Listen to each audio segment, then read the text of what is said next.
यहाँ पे सर हर चीज़ को अच्छे से समझाते हैं। पार्टिकुलर वो हर स्टूडेंट्स की प्रॉब्लम को सुनते हैं और उन्हें बारी बारी से करके उस चीज़ को अच्छे से एक्सप्लेन करके पूरे अच्छे से योगदान है, क्योंकि जब आप सफल होते हैं तो आप अकेले सफल नहीं होते हैं। आपके परिवार का, आपके अभिभावक का, आपके शिक्षक का, आपके दोस्तों का, आपके समाज का बहुत राघवेंद्र झा जी हैं जो कि पटना सचिवालय में इनको जॉब लगा। बता दें एसएससी के अंतर्गत एलडीसी आता है, लोअर डिविजनल क्लर्क। और राघवेंद्र झा जी से बात करेंगे कि किस प्रकार पढ़ते थे, कैसे पढ़ते थे और सर का क्या योगदान था। और काफ़ी लंबे समय क्या कहते हैं कि एक समय देना होता है, इंतज़ार का फल मीठा होता है और वो जो फल है आपको सामने देखने को मिल रहा है। और बात करेंगे राघवेंद्र झा जी से कि किस प्रकार उन्होंने पढ़ा था, तैयारी कैसे कर रहे थे, कितने घंटे समय दे रहे थे। धन्यवाद सर। मैं बस शुरुआत ये करना चाहता हूँ, एक सोहन द्विवेदी लाल जी की एक कविता है कि कोशिश करने वालों की कभी हार नहीं होती। बस मैं इसे आगे बढ़ाता हूँ कि मैं सर से, बालबोध झा सर हैं, उनको 2011 से जानता हूँ और 2011 से ही उनका सानिध्य मुझे प्राप्त होता रहा है। मैं 2013 में ही जॉब में आ गया था, पर वो जॉब कॉन्ट्रेक्चुअल था, फिर 2-3 जॉब छोड़ा। इससे पहले मैं जिला पूर्वी चंपारण में जिला पंचायत संसाधन केंद्र में पोस्टेड था। वहाँ मेरा जो दायित्व होता था, कर्तव्य होता था कि जो भी जनप्रतिनिधि हैं जिला स्तर के या कर्मचारी या पदाधिकारी हैं उनको प्रशिक्षित करना। अच्छा, जॉब क्यों छोड़े थे ये ज़रा बताइए। जॉब जो पहला जब मैं जॉब छोड़ा था उसमें सेटिस्फेक्शन मुझे नहीं मिल पा रहा था। अच्छा। वो लग रहा था कि नहीं, मैं इसे थोड़ा बेहतर कर सकता हूँ। अच्छा। ठीक है। और इसी क्रम में सर से लगातार मिलता रहा, इनका नोट्स, इसका मटेरियल, इनका गाइडेंस मुझे प्राप्त होता रहा। फिर उसके बाद लेकिन मैं पढ़ाई को कभी नहीं छोड़ा, क्योंकि मुझे लग रहा था कि मैं इसे आगे बेहतर कर सकता हूं। और फाइनली मेरा सिलेक्शन अभी 2 जगहों पे हुआ। एक तो जैसा कि आपने कहा है कि निम्न वर्गीय लिपिक के पद पर मुझे बिहार सचिवालय में हुआ है, जो बिहार स्टाफ सिलेक्शन कमीशन के थ्रू आयोजित किया गया था। और दूसरा मुझे रेलवे एनटीपीसी का जो ग्रेजुएट लेवल आया था उसके तहत भी मेरा अवेटेड है रिजल्ट और बहुत जल्द उसका रिजल्ट देखने को मिलेगा। तो क्या लग रहा है जो आप इतने समय से चाह रहे थे कि ये सेटिस्फैक्शन, वो सेटिस्फैक्शन मिल गया क्या? लाइफ में सेटिस्फेक्शन क्या होता है कि आप हमेशा चाहते हैं कि अलग मुकाम हासिल करना, थोड़ा और आगे बढ़ना। तो मेरी भी ये मंशा होगी कि आगे मैं जहाँ हूँ उसको कंटिन्यू करूँ और आगे मैं बीपीएससी का प्रिपरेशन जारी रखूँ। अच्छा, सर के लिए क्या कहना चाहेंगे? जब आप एलडीसी में आपकी जब ज्वाइनिंग हुई, जब आपने एग्ज़ाम दिया, सारा मतलब हो गया, तो सर के लिए क्या कहेंगे? सर किस प्रकार सहयोग किया आपको पढ़ने में? एक्चुअली सर से चूँकि 11 साल से मैं जुड़ा हूँ, एक पारिवारिक रिश्ता जैसा हो गया। मैं सर को जब भी कांटेक्ट करना चाहिए, चूँकि मैं इस ज़िले में पोस्टेड नहीं हूँ, हमेशा से दूसरे जगह रहा हूँ या वीकेंड पे आता हूँ, सर से मिलता हूँ या सर से हमेशा मोबाइल के टच में था कि सर ये नोट्स या ये पीडीएफ चाहिए या इसको आगे कैसे कर सकता हूँ। क्योंकि आप जानते हैं शिक्षक एक पथ प्रदर्शक होते हैं।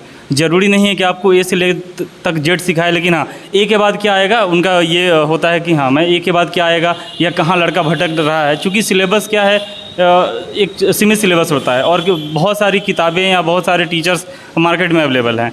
तो लड़का क्या करता है कि पढ़ाई अगर कम भी करना हो लेकिन वो लोग भटकते रहते हैं।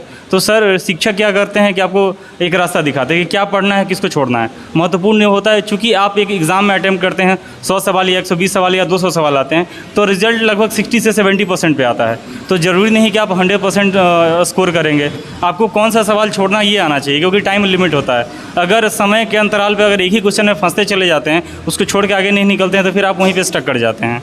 अच्छा, जैसे कि आपने कहा कि आप दूसरे ज़िले में पोस्टेड थे और सर से नोट्स वगैरह मतलब फ़ोन पे आपको मिल जाता था। अच्छा, लोग जैसे कि DCLR सर कह रहे थे कि फ़ोन का जो है यूज बहुत ही कम करे, फ़ोन का ज़्यादा उपयोग ना करे, कैसे बचा जाए, आप ज़रा बताएंगे? सर क्या होता है कि फ़ोन आपको अगर आप कॉन्शियस नहीं हैं तो आपको डिस्ट्रैक्ट कर सकती है। क्योंकि आप जो भी आप कोई यूट्यूब चला के वीडियो देख लीजिए, उसमें हर 2-4 मिनट 5 मिनट पे आपको एक एड्स आते हैं। अगर आप भटक नहीं रहे तो ठीक है, अगर भटक जा रहे हैं तो बिल्कुल आप कतई आपके लिए मोबाइल उपयोगी नहीं है। तो और फाइनली आपका जो खुद का नोट्स तैयार किया होता है एग्ज़ाम के टाइम वही काम आता है। और कोशिश करना चाहिए, अगर आपके पास समय है शॉर्टकट से बचें। अगर आपके पास टाइम नहीं है तो बिल्कुल शॉर्टकट रास्ता अपना सकते हैं, लेकिन आपके पास समय है तो शॉर्टकट से बचें। क्योंकि एग्ज़ाम में फैक्ट क्वेश्चन ज़्यादा आते हैं, फैक्चुअल क्वेश्चन। तो आपको हमेशा यूट्यूब या PDF आपको काम नहीं कर सकता है, तो आपको बुक पढ़ना ही पड़ेगा। मतलब बुक का एक अच्छा रोल प्ले कर सकते हैं। बिल्कुल सर। अच्छा, कुछ बच्चे ये भी कहते हैं कि 24 आवर में उन्हें कितना पढ़ना चाहिए? जो मतलब अगर आपके ऐसा जॉब चाहिए उनको तो। सर मैं अपनी बात बता रहा हूँ, चूँकि सबके खुद का कितना लेवल है उसके ऊपर डिपेंड करता है। कोई 2 घंटे में निकाल सकता है, कोई 10 घंटे पढ़ के भी नहीं निकाल सकता है। आप कौन सी चीज़ें पढ़ रहे हैं, कितना कितना क्वांटिटी में पढ़ रहे हैं और आप किस क्वालिटी के साथ पढ़ रहे हैं। मैं सबसे पहले मेरा काम ये होता था कि सुबह 7 से 8 तक मैं एक जो भी सेट आता है, जो भी प्रिपरेशन कर रहा हूँ, 100, 150, 200 क्वेश्चन का कोई भी मॉडल सेट है, मैं कोशिश ये रहती थी कि 8 बजे तक मैं उसको कंप्लीट कर दूं, क्योंकि मुझे 10 बजे जॉब भी करने जाना होता था।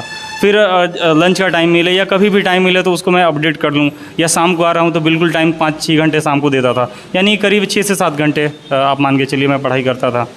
और अगर आप 6 से 7 घंटे करते हैं तो सफिशिएंट है मेरे अकॉर्डिंग। आपके अकॉर्डिंग जी।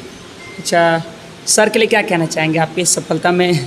सर का बहुत बड़ा योगदान है, क्योंकि जब आप सफल होते हैं तो आप अकेले सफल नहीं होते हैं। आपके परिवार का, आपके अभिभावक का, आपके शिक्षक का, आपके दोस्तों का, आपके समाज का बहुत बड़ा योगदान होता है।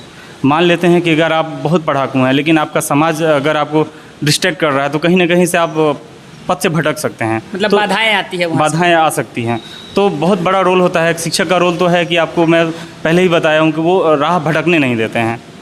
तो आप इससे बड़ा योगदान आप मैं क्या कह सकता हूँ। Thank you.